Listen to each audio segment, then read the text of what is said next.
Halo,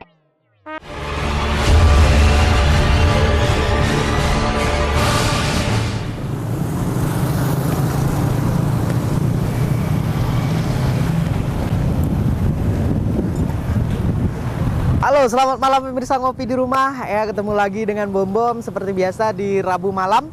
Tentunya di program kesayangan Anda, Ngopi, Ngobrol di Warung Kopi.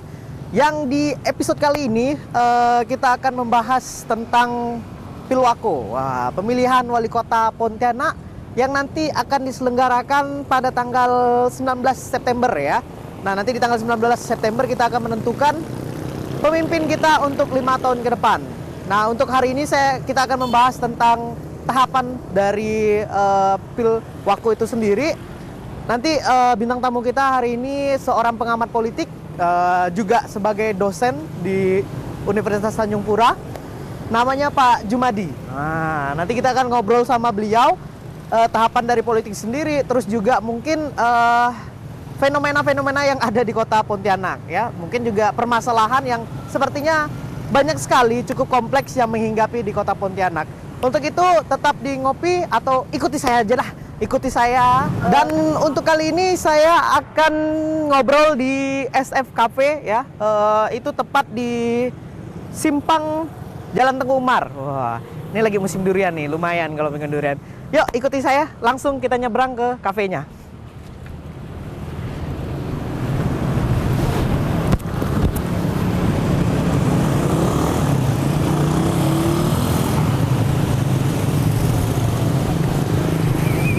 Oke, selamat malam pemirsa TV di rumah ya. Seperti biasanya tadi saya janji akan ngobrol dengan seorang pengamat politik ya Pak ya. Ini pengamat politik yang ada di kota Pontianak, Pak Jumadi Pak ya. Apa kabar Pak? Baik-baik saja. Baik-baik saja. Oke, Pak Jumadi selain sebagai pengamat politik, kesehariannya sebagai? Ya, keseharian kan sebagai staf pengajar ya di FISIP. Oh, dosen Pak ya? Ya, kemudian juga menulis di beberapa media untuk membangun wacana sesuai dengan masalah-masalah aktual yang berkembang di masyarakat. Politik lah Pak. Iya. Oh, ternyata seorang dosen juga nih Pak ya. Udah lama jadi dosen Pak? Ya, sejak tahun 98 lah ya. 98? Woi, lumayan. Masih lumayan lah Pak ya. Itu angkatan-angkatan mahasiswanya pasti udah lupa-lupa tuh Pak ya. Tapi masih dalam yang namanya mengajar harus perlu lebih belajar kan gitu kan. Jadi masih tetap terus belajar. Oke, jadi selain sebagai pengamat politik, dosen juga ya Pak ya. Kesehariannya dosen di FKIP kayak Pak ya? Di FISIP. Oh FISIP. Oh FISIP. Nah Pak, sesuai dengan malam hari ini tema kita itu adalah tahapan dari politik gitu kan. Nah, sebenarnya dalam sebuah politik ini kan kita ngomongin Pilwako Pak ya. Yang kemarin juga mungkin Bapak juga menyaksikan ya untuk debat kandidat ya. Debat kandidat dari Pilwako sendiri. Menurut Bapak dari ke-6 calon ini, dari cara mereka yang berdebat itu yang mana yang meyakinkan itu Pak? Menurut Bapak gimana lah? Apa garis besar kemarin dari hasil debatnya itu? Ya saya pikir relatif lah ya. Jadi terlalu dini dan tidak adil di tengah masa kampanye ini menurut saya. Kita justru memberikan penilaian terbuka.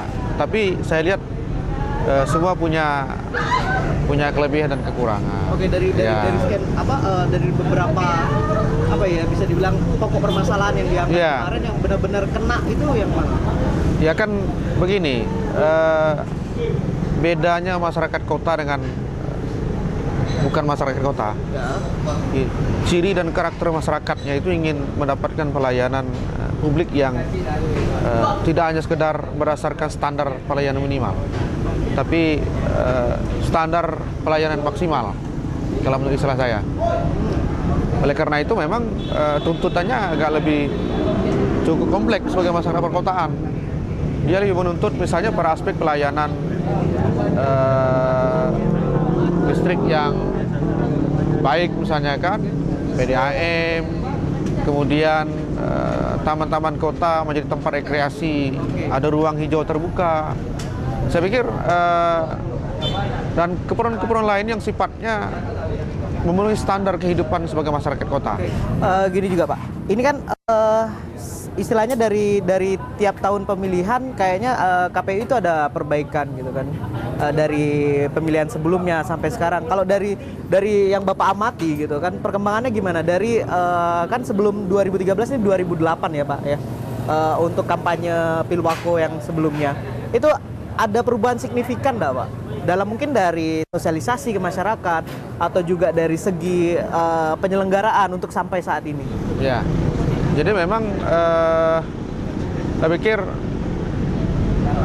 untuk yang sekarang ini itu yang perlu dilakukan oleh KPU adalah lebih memaksimalkan soal sosialisasi agar masyarakat Kota Pontianak ini menggunakan hak pilihnya. Karena memang tingkat golput di Kota Pontianak cukup tinggi loh. Cukup tinggi Pak ya? Kalau kita mengacu ke data tahun 2008, itu hanya 62,28% saja yang menggunakan hak pilih. Berarti hampir 37% orang tidak menggunakan hak pilihnya di Kota Pontianak ini. Kalau dari hasil penilaian Bapak, apakah itu kurang dari sosialisasi dari KPU atau mungkin masyarakat yang belum terlalu sadar bahwa betapa pentingnya suara mereka untuk menentukan pemimpin di kotanya sendiri? Ya, kalau di Kota Pontianak ini memang sosialisasi untuk menjangkau masyarakat itu agak jauh lebih mudah. Tapi yang terberat itu kan meyakinkan masyarakat. Untuk menghadiri, menggunakan hak politiknya, dengan kata lain berpartisipasi untuk menggunakan hak suaranya. Itu saya pikir yang perlu ekstra bagi KPU ya. Biasanya ciri masyarakat kota itu apatis dan kritis. Oke. Kritis sekali. Iya, kalau yang kritis itu cenderung mereka beranggapan tidak ada pilihan pemimpin yang ideal menurut mereka. Kalau yang apatis itu memang ada area cuek, memang tidak mau ambil tahu persoalan politik. Tapi sepertinya masih enak untuk lebih mensosialisasikan kepada tim yang kritis ketimbang yang apatis gitu Pak ya. Ya. Karena kalau udah apatis nih kayaknya udah sangat sangat sulit untuk diajak. Oh Pak, pesan apa? Saya minta teh hangat aja. Kopi. Oke. Nah, lagi pokok bahasan gitu Pak. Istilahnya kalau orang kritis, berarti kan dia masih istilahnya mengikuti perkembangan. Dia tahu perkembangan apa yang terjadi di lapangan gitu. Itu mungkin masih ada kemungkinan nggak?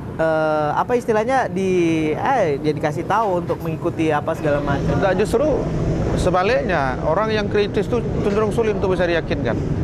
Kalau kita lihat data, hasil misalnya beberapa kali pemilu, kita ambil data pemilu 2009, legislatif, pemilu Pilpres 2009, dan terakhir misalnya Pilgub, ternyata DKI Jakarta itu menempati urutan tertinggi loh golputnya. Golput? Ya, pemilu 2009 DKI Jakarta itu hanya 50% saja orang menggunakan hak pilihnya. Pemilihan gubernur? Gubernur saja seperti itu. 50%? Nah, begitu ya. Jadi cenderung semakin kritis masyarakat, itu cenderung golputnya tinggi. Pemilihan presiden di Amerika Serikat itu tidak lebih dari 50% orang menggunakan hak pilihnya. Oke Pak, nanti kita lanjut lagi Pak, karena ada jeda komersial yang mau lewat. Oke, untuk itu pemirsa di rumah, buat Anda yang penasaran bagaimanakah arah perjalanan omongan kita hari ini, kayaknya makin seru nih. Ternyata di Jakarta hanya 50% Pak ya. 50% para pengguna hak suara yang menggunakan suaranya untuk memilih gubernur. Apakah di Kota Pontianak lebih baik atau malah lebih buruk? Untuk itu tetap di Ngopi, ngobrol di warung kopi. Di Kalbar ini memang langganan golput tertinggi, orang yang tidak menggunakan hak pilihnya ya. Itu Kota Pontianak, Sambas dengan Kuburaya.